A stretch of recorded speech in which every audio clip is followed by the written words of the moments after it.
ప్రకృతిని మనం ఏం కోరుకుంటే ప్రకృతి మనకు అదే ఇస్తుంది. జీవితమే ఒక పయనం, ఆ పయనంలో కలిసి ప్రయాణికులు ఎందరో. నీ నడవడికి శాశ్వతం. జీవిత ప్రయాణమైన రోడ్డు ప్రయాణమైన ఒకటే. జీవితంలో మన ప్రయాణం చివరి వరకు సాఫీగా సాగాలంటే మన ఆలోచనలు పాజిటివ్ గా ఉండాలి. రోడ్డు మీద మన ప్రయాణం చివరి వరకు గమ్యం చేరాలంటే కొన్ని సూచనలు పద్ధతిగా పాటించాలి.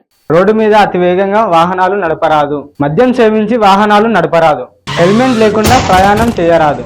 రోడ్ సిగ్నల్స్ పాటించకపోవడం కూడా ప్రమాదమే. ఎక్కడో ఆలోచిస్తూ మరియు ఫోన్లో మాట్లాడుకుంటూ వాహనాలు నడపరాదు. మనం సక్రమంగా వెళ్తున్నా కూడా ఎన్నో ప్రమాదాలు జరుగుతుంటాయి. మీ మీదే ఆశలు, మీ మీదే ప్రాణాలు పెట్టుకున్న మీ అమ్మ నాన్న, భార్య పిల్లలు, అక్క చెల్లెళ్ళు, అన్న తమ్ముళ్ళు మీకోసం ఎదురు చూస్తుంటారు. అందుకని రోడ్డు ప్రయాణాలు చేసేటప్పుడు జాగ్రత్తలు పాటించండి. రోడ్డు ప్రయాణమైన జీవిత ప్రయాణమైన సాఫీగా సాగించి క్షేమంగా గమ్యం చేరుతాం. Please drive safe and be safe.